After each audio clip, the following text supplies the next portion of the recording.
Méditation du 2 décembre, des offrandes de qualité. Quand vous amenez en sacrifice une bête aveugle, n'est-ce pas mal? Quand vous en amenez une boiteuse ou malade, n'est-ce pas mal? Offre-la donc à ton gouverneur. Te recevra-t-il bien? Te fera-t-il bon accueil? Dit l'Éternel des armées. Malachie 1, le verset 8. Il existe une croyance qui suggère subtilement que, pour être humble, il est nécessaire de ne pas progresser et de ne pas essayer de se développer professionnellement. Rien n'est plus éloigné de la réalité, mais surtout de l'idéal divin. Une personne guidée par l'Esprit Saint perfectionnera tous les aspects de sa vie afin de mieux servir Dieu et l'humanité. S'il y a quelque chose de mal à progresser, c'est de perdre de vue le but pour lequel nous avons été créés et de cultiver l'orgueil et l'arrogance en pensant être importante parce que nous progressons. Nous ne pouvons pas nier qu'une personne humble et bien formée est un instrument puissant entre les mains du Seigneur. Ellen White déclare: « Notre premier devoir envers Dieu et envers nos semblables est le développement de notre personnalité.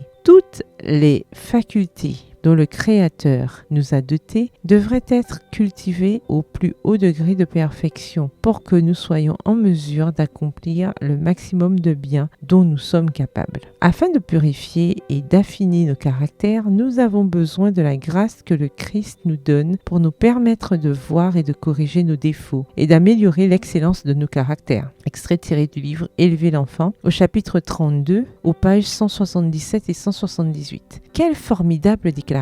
Pourquoi est-il important de se préparer à donner le meilleur de soi-même? Parce que c'est un principe divin. Donner le meilleur de soi au Seigneur n'est pas une option, c'est un mode de vie. Les offrandes imparfaites n'étaient pas agréables au Seigneur et il a réprimandé son peuple pour lui avoir offert des animaux aveugles, boiteux ou malades. Tout ce qui est défectueux, médiocre, tout ce qui n'implique pas de sacrifice de notre part n'est pas une odeur agréable devant le trône de la grâce. Nous avons reçu des dons et des capacités qui doivent être travaillées et perfectionnées dans la mesure où notre humanité nous le permet. Ne stagnons pas dans la médiocrité, mais humblement reconnaissons plutôt nos défauts et corrigeons-les afin de présenter à Dieu une offrande de meilleure qualité. La bonne nouvelle, c'est que si nous cherchons à plaire au Seigneur, il nous donnera les moyens d'y arriver. PS, heureuse de faire des offrandes de qualité. Bonne journée, que l'Éternel vous bénisse.